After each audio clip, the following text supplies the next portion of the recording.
मी CID office Pune पाषाण road इथे cylinder होत आहे. दोषी दिसलो तर न्यायदेवतांनी मला जे शिक्षा देईल ती मी भोगायला तयार आहे.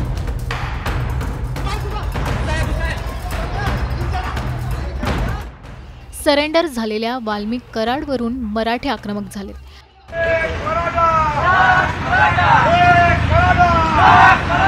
वाल्मिक कराड सरेंडर होताच मनोज जरांगे पाटलांनीही गंभीर आरोप केलेत.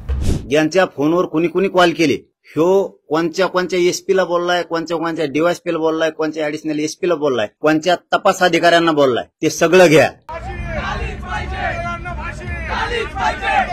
पण मराठे इतके आक्रमक का झालेत? त्यांच्या नेमक्या मागण्या काय आहेत? आणि सरपंच संतोष देशमुख हत्या प्रकरणामुळे दोन जातींमध्ये संघर्ष होण्याचे चिन्ह का दिसतात? याचा सविस्तर आढावा या व्हिडिओतून घेणार आहोत.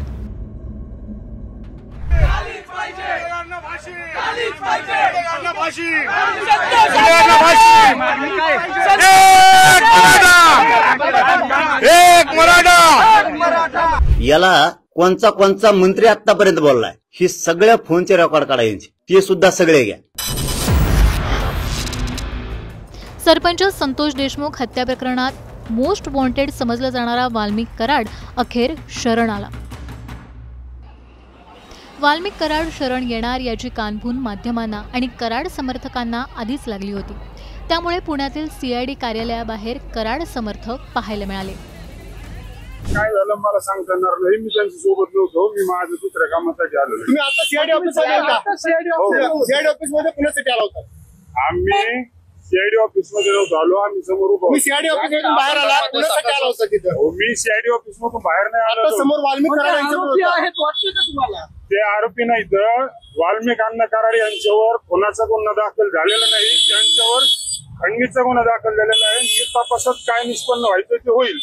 पण या गुन्ह्याच्या आडून जे पंकजाताई असतील, धनंजय मुंडे साहेब असतील, यांच्यावर जे राजकारणाची पोळी भाजून घेण्याचे काम बीड जिल्ह्यातील नेते आणि इतर काही राज्यातले मोठे नेते करत आहेत, त्या गोष्टीचा खऱ्या अर्थाने आम्ही निषेध करत आहोत.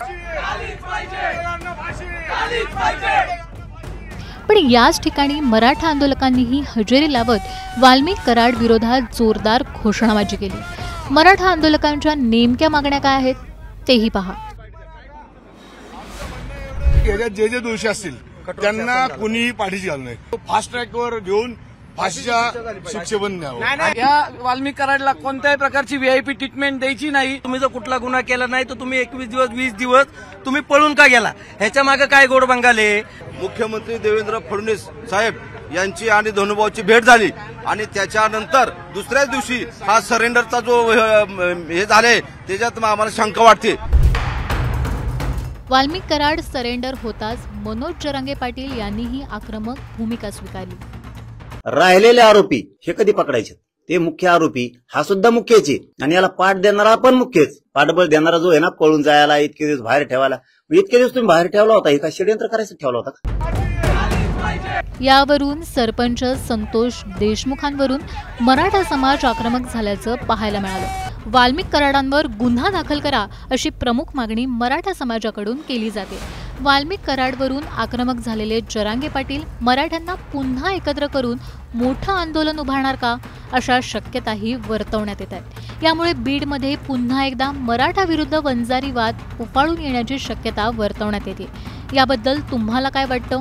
उत्तर कमेंट करून नक्की कळवा.